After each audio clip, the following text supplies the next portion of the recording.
Minuit le 14 août 1990. Il fait une chaleur pesante dans le petit village de San Stefano, sur la côte méditerranéenne au nord de Naples.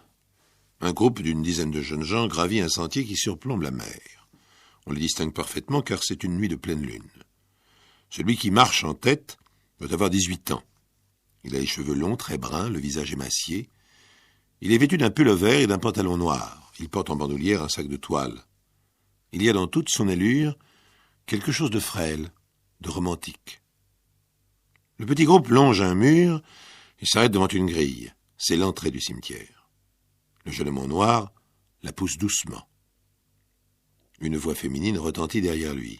« N'y va pas, Franco, j'ai peur. »« Un jeu de rôle, c'est un jeu de rôle, Claudia. Peut-être, mais je n'aime pas ce rôle-là. » Franco se détourne de la jeune fille. Il s'adresse à l'un des garçons. « On est bien d'accord, Antonio. Le convive de la mort. À la pleine lune, je dois passer 1 heure dans le caveau du comte Lunny. » « Exactement. T'as ce qu'il faut ? » ?»« Oui. Une bouteille de marsala et de verre. Et si je vois le comte, je trinque avec lui. À tout à l'heure. » Franco tire de son sac non pas la bouteille, mais une lampe de poche. Il s'avance d'un pas ferme à travers les allées et s'immobilise devant un caveau qui domine les autres, celui des comtes Lunny. Il ouvre la porte et la referme derrière lui. Une toute petite lumière est maintenant visible à l'intérieur. Ah oui, c'est un jeu bien étrange et d'assez mauvais goût auquel se livrent ces jeunes Romains en vacances à San Stefano. Ils ont entendu parler au village de la légende du comte Lunny, décédé l'hiver précédent. Un personnage mystérieux qui vivait seul avec son frère et qui ne sortait que la nuit. Il se faisait fort après sa mort de quitter sa tombe par les nuits de pleine lune. Il avait, disait-il, trouvé le secret des comtes Lunny auxquels il devait leur nom de famille. De là, les jeunes gens ont bâti toute une histoire, un jeu de rôle où chacun devait interpréter l'un des personnages. Celui du convive de la mort a échu à Franco, qui a accepté sans hésitation. Franco n'a jamais eu peur de rien, et surtout pas des cimetières. 1h10 du matin. Le petit groupe des jeunes gens se dirige à nouveau vers le cimetière. C'est le moment où ils doivent retrouver Franco, qui doit les attendre après son heure passée dans le caveau. La grille du cimetière est ouverte. Claudia pousse un cri. « Il est encore là ?» En effet, la petite lumière est toujours visible à l'intérieur du tombeau des Lunny. Claudia ajoute à mi-voix « Mais pourquoi est-il resté ?» Antonio hausse les épaules. « Pour nous faire peur, pardi. Pour se donner de l'importance. » Personne ne lui répond. Chacun a remarqué que son ton sonnait faux. Antonio lance « Allons voir !» Il prend la tête du groupe et s'avance sans bruit dans l'allée. Le cimetière est parfaitement silencieux, à part le vent dans les cyprès et les vagues en contrebas. Antonio arrive devant le caveau. Il pousse la porte entrebâillée. Il y a une exclamation générale. « C'est pas vrai !» Franco n'est pas là. Mais les traces de son passage sont bien visibles. Sur le sol de marbre, à côté de la lampe de poche, il y a le sac de toile, la bouteille de marsala entamée, un verre plein et l'autre brisé. Plus que brisé même.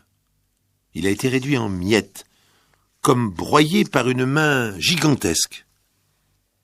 Antonio est le premier à revenir de sa stupeur. Il faut prévenir les carabiniers. 1 demi-heure plus tard, le lieutenant Cattaneo est sur les lieux avec 2 de ses hommes. Il grommelle à l'intention des jeunes gens. « C'est une plaisanterie. Elle lui coûtera cher, votre petit ami. » C'est à ce moment qu'un des carabiniers qui explorait le cimetière lui crie « Lieutenant, venez voir !» L'homme est au fond du cimetière, devant un muret. À cet endroit, le terrain surplombe la mer d'une 20aine de mètres. Dans le faisceau de sa torche, on distingue une forme allongée sur la plage, une forme noire. Tout le monde dégringole dans cette direction. Mais oui, c'est bien le jeune Franco. Il est face contre terre. Le lieutenant Cattaneo le retourne avec précaution, l'examine et relève la tête. Il est mort. 16 août 1990, le lieutenant Cattaneo a commencé son enquête sur la mort ô combien mystérieuse du jeune Franco, de son nom Franco Brunelli. Il était étudiant en lettres à la faculté de Rome. Cela faisait plusieurs années qu'il venait passer ses vacances à San Stefano, où ses parents ont une maison et où il vient de trouver la mort. Mais s'agit-il d'un crime? Rien n'est moins sûr. Le médecin qui a examiné le corps est formel. Le jeune homme ne porte aucune blessure due à une arme quelconque. La mort a été occasionnée uniquement par la chute. Alors un suicide? Un accident? À moins qu'il ne s'agisse quand même d'un meurtre, mais pas d'un meurtre ordinaire. C'est en tout cas l'opinion des gens de San Stefano. Le jeune écervelé a payé de sa vie son défi insensé à l'âme du comte Lunni. Le lieutenant Cataneo, lui, garde la tête froide. D'abord, il doit en apprendre plus sur la victime, et pour cela, le meilleur moyen, c'est d'interroger ses camarades. Claudia est très éprouvée par le drame. Je l'aimais beaucoup. C'est affreux ce qui s'est passé. Quelles étaient vos relations avec lui? Il n'y avait rien eu entre nous, si c'est cela que vous voulez dire, mais il me faisait la cour. Enfin, à sa manière. À sa manière. Oui, il m'écrivait des poèmes. Il me donnait rendez-vous pour me les lire la nuit, au cimetière. Le policier ne peut cacher sa surprise. Une drôle d'idée, effectivement. Et vous y alliez? Oui. Et pourtant, j'avais peur. La dernière fois, c'était l'avant-veille de sa mort. Et c'est d'ailleurs là qu'il s'est passé quelque chose. La jeune fille s'arrête un instant, encore très impressionnée. Nous étions assis sur le petit mur, là où... Enfin, il me parlait, comme d'habitude, de choses très compliquées à propos de ses lectures. Et c'est alors que j'ai vu la lumière dans le caveau des Lunni. J'ai poussé un cri. La lumière s'est éteinte aussitôt. Ensuite, je n'en suis pas certaine, car il faisait sombre à ce moment-là. Mais j'ai cru voir la porte s'ouvrir et une forme s'enfuir. Le lieutenant ouvre de grands yeux. L'affaire prend une tournure de plus en plus étrange. C'est peut-être votre imagination. Vous aviez peur. Non, car Franco a vu la lumière en même temps que moi. Et lui, il n'avait pas eu peur. Il s'est même précipité vers le caveau. Mais il n'y avait rien, sauf que la porte était ouverte. Et qu'est-ce qu'il vous a dit? Oh, il était très calme. Pour lui, cela ne pouvait être qu'un mauvais plaisant. C'est à cause de cet incident qu'il a eu l'idée du jeu de rôle au sujet des comtes Lunni. Tout le monde a marché, même si dans le fond, on n'était pas trop rassuré. Le lieutenant Cataneo essaie de cerner la déconcertante personnalité de la victime. Selon vous, était-il capable de se suicider? Oh, certainement pas, il adorait la vie. Pourtant, cette façon de s'habiller en noir, ces goûts morbides, ce n'était qu'une façade, un rôle, justement. Alors, il aurait fait cette chute à cause de quelqu'un, ou de quelque chose qui lui aurait fait peur? Claudia garde un instant le silence. Tout ce que je peux dire, c'est que pour faire peur à Franco, il en fallait beaucoup. Antonio semble tout aussi éprouvé que Claudia. Le lieutenant Cataneo pose les mêmes questions qu'à sa camarade. A-t-il pu être la victime d'une mauvaise plaisanterie? Non, c'est impossible. Ce n'est pas l'un d'entre nous, en tout cas. Nous sommes restés ensemble après l'avoir quitté. Alors que s'est-il passé? Antonio baisse la tête. Je pense comme tout le monde à San Stefano. Le policier se tait et arrête là l'interrogatoire du jeune homme, mais il sait évidemment ce que tout le monde pense à San Stefano. Car il y a une dernière hypothèse, qui est celle de tous les habitants du village. Il ne s'agit pas d'un meurtre ordinaire, c'est le fantôme du comte Lunni qui s'est vengé de cette profanation. Le comte Lunni que le jeune homme a invité à trinquer avec lui dans un geste de défi insensé et qui a réduit en poussière le verre qu'il lui tendait. Ercole Lunni, le frère du comte Gregorio Lunni, est un personnage presque aussi bizarre que lui.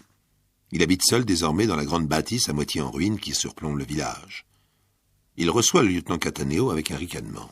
« C'est bien fait !» Vous dites? Je dis que c'est bien fait. Ce petit misérable a eu le sort qu'il méritait. Mon frère a eu 1000 fois raison. Le policier n'admet pas cette attitude provocante. Je vous ordonne de vous taire, hein? Mais c'est la vérité. Gregorio avait découvert le secret des Lunni qui permet de ressusciter la pleine lune. Il me l'avait dit. Oh, assez. Si vous continuez à vous moquer de moi, je vous arrête sur le champ. Mais je pense en revanche que vous étiez fort capable de vous substituer à votre frère. Vous avez entendu parler de ce jeu et vous ne l'avez pas supporté. Vous avez été tué, ce jeune homme. Ercole Lunni ricane de nouveau. Le survivant de la famille Lunni est un septuagénaire tout voûté. Il se désigne lui-même du doigt. Vous êtes comique dans votre genre, lieutenant. Vous me voyez, moi, jeté par-dessus le mur, un garçon de 18 ans? Vous pouviez avoir des complices. Vous n'avez pas le droit de m'accuser ainsi, il faut des preuves. Le policier n'insiste pas davantage. Tout cela n'est effectivement qu'une hypothèse. Il a pourtant une dernière question à poser, celle qui lui semble la plus importante. Est-ce que votre frère a été enterré avec un objet de valeur? Oui, son épingle à cravate. Qu'avait-elle de particulier, cette épingle? Elle était surmontée d'un diamant. Un voleur de sépulture. C'est l'explication qui semble la plus logique au lieutenant Cattaneo. Cela expliquerait le témoignage de la jeune Claudia, la lumière qu'ils ont vue 2 jours avant le drame dans le caveau des Lunni. L'homme a été dérangé, il a préféré s'enfuir. Mais il n'en a pas été de même la nuit du 14 août. Franco Brunelli l'a surpris et a payé de sa vie cette découverte. Le lieutenant ayant conclu son enquête en ce sens, les autorités judiciaires décident l'exhumation du comte Lunni. Elle a lieu dans l'excitation qu'on imagine. Et si le cercueil était vide? Mais non. Le défunt comte est toujours dans sa bière et il porte son épingle de cravate. Voilà, c'est ainsi que se termine l'énigme de San Stefano. L'hypothèse d'un ou de plusieurs violeurs de sépultures meurtriers reste la plus vraisemblable, mais on ne peut pas exclure un suicide ou un accident dû à la peur ou à toute autre raison. Est-il besoin de dire qu'à San Stefano, on ne croit à rien de tout cela? Depuis, sauf pour les enterrements, personne n'a osé se rendre au cimetière. Et le maire a décidé que la grille serait cadenassée la nuit, au cas où un jeune fou voudrait lancer un nouveau défi au fantôme du comte Lunni.